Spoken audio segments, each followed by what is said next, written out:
వృషభం వారికి అంటే మీకు ఈ సంవత్సరం లాభంలో శని ఉంటున్నాడు.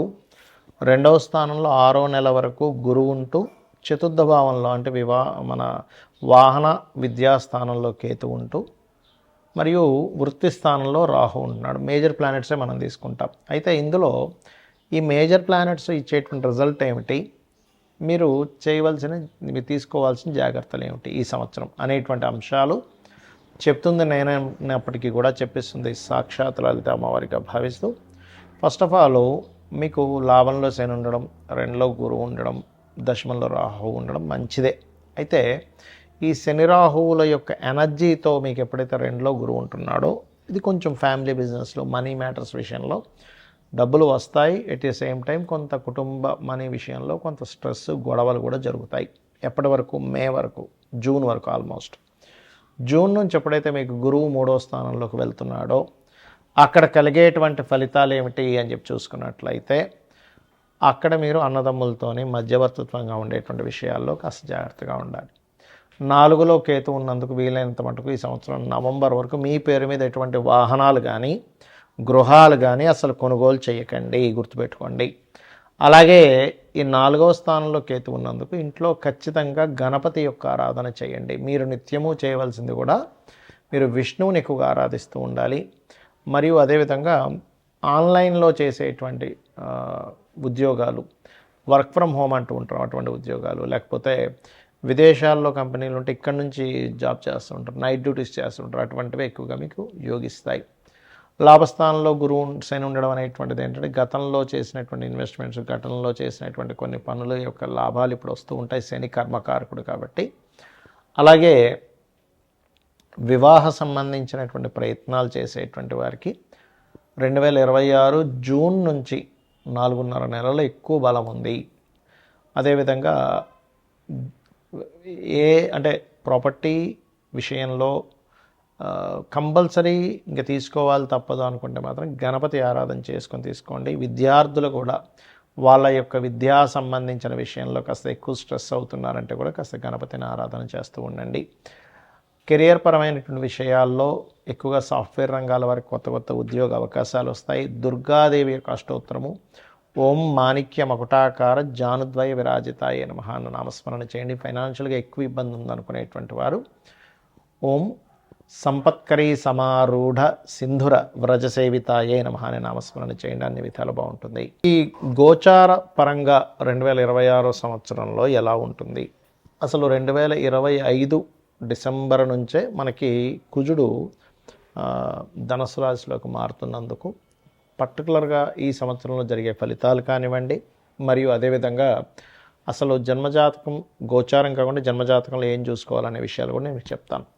ఫస్ట్ ఆఫ్ ఆల్ ఈ శని మీనరాశిలో ఉంటూ కుజుడు కూడా ధనుసు రాశిలోకి వచ్చినందుకు 2025 డిసెంబర్ నుంచే కొంత ప్రకృతి వైపరీత్యాలు కావచ్చు, అగ్ని సంబంధించినటువంటి ప్రమాదాలు కావచ్చు, అదేవిధంగా ఇంత మనం ఆల్రెడీ ఒక 15-20 రోజుల క్రితమే చెప్పాం ఏంటంటే ఫ్లైట్ రిలేటెడ్ సంబంధించిన విషయాలు ఇబ్బంది వస్తుందని. అది యాజ్ ఇట్ ఈజ్ అలాగే జరిగింది మనం చూసుకున్నట్లయితే.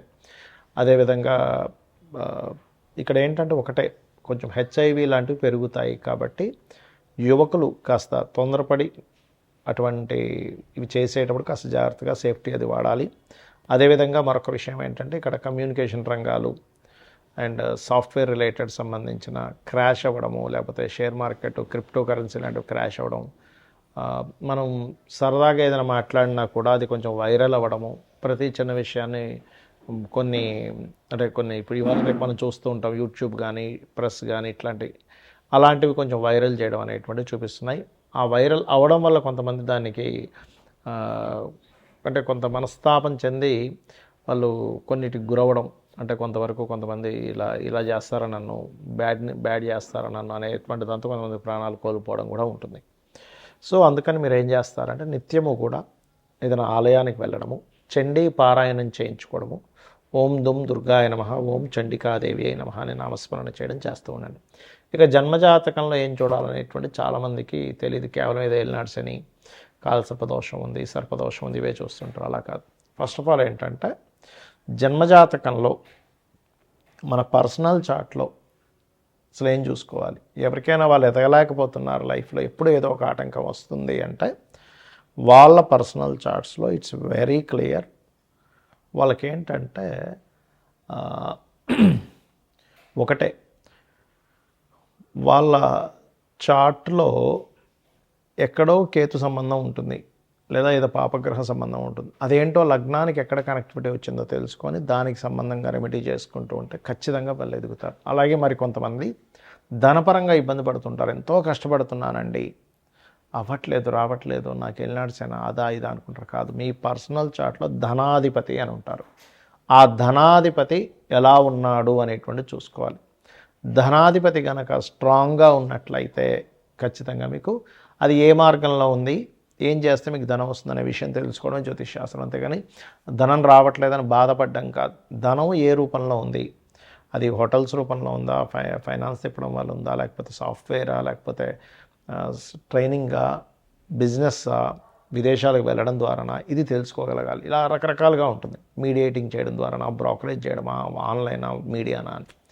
అలాగే కొంతమందికి అన్నదమ్ములతో గొడవలు వస్తుంటాయి. పూర్వజన్మ కర్మ అన్నదమ్ముల రూపంలోని, తల్లి రూపంలో, తండ్రి రూపంలో వస్తుంది. వాళ్ళ వల్ల మీరు ఇంకొంచెం సఫర్ అవుతూ ఉంటారు. అలాంటప్పుడు వాళ్ళతో వీలైనంత మట్టుకు ఎక్కువ గొడవల్లోకి వెళ్ళకపోతే ఆ కర్మ అనేటువంటిది పెరగదు, గుర్తుపెట్టుకోండి. అదేవిధంగా మీరు ఏ ఫేసింగ్ ఇంట్లో ఉంటే మీకు కలిసి వస్తుంది, ఏ సంవత్సరంలో మీరు ఇల్లు కొనుక్కుంటే బాగుంటుంది, ఏ సంవత్సరంలో మీరు వివాహం చేసుకుంటే బాగుంటుంది, ఏ సంవత్సరంలో మీరు ఇన్వెస్ట్మెంట్స్ చేస్తే బాగుంటుంది, ప్రతి దానికి కూడా positive trigger and negative trigger అని ఉంటుంది. అంటే పాజిటివ్ ట్రిగర్ పడ్డప్పుడేమో మీరు చేసే ఇన్వెస్ట్మెంట్స్, మీరు తీసుకునే డెసిషన్స్ చాలా బాగుంటాయి, గుర్తుపెట్టుకోండి. అంటే చాలా బాగా కలిసి వస్తుంది. నెగిటివ్ ట్రిగర్ అయ్యేటప్పుడు మీరు చేసే ఇన్వెస్ట్మెంట్స్ కానీ, ఆలోచన కానీ, ప్లానింగ్ కానీ అవన్నీ కూడా తిప్పి కొడతాయి. అరే వేస్ట్ అయిపోయింది అంటూ ఉంటాం, డెడ్ అయిపోయింది, డెడ్ ఇన్వెస్ట్మెంట్ అయిపోయింది, డబ్బులు కట్టే అంటూ ఉంటాం. అటువంటివి జరుగుతూ ఉంటాయి, గుర్తుపెట్టుకోండి. అలాగే మరొక విషయం ఏంటంటే ఇక్కడ గమనించినట్లయితే, సరే జాతకం తెలీదు, మీరు ఒకటే గుర్తుపెట్టుకోండి, జన్మజాతకం తెలియదు, ఏమీ తెలియదు అనుకునేవారు రోజు నిత్యము లలితా సహస్రనామాల యొక్క శ్రవణము లేదా పఠనము ఉదయం సాయంత్రం చేయండి. ఖచ్చితంగా మీకు బాగుంటుంది. శ్రీమాత్రే నమః.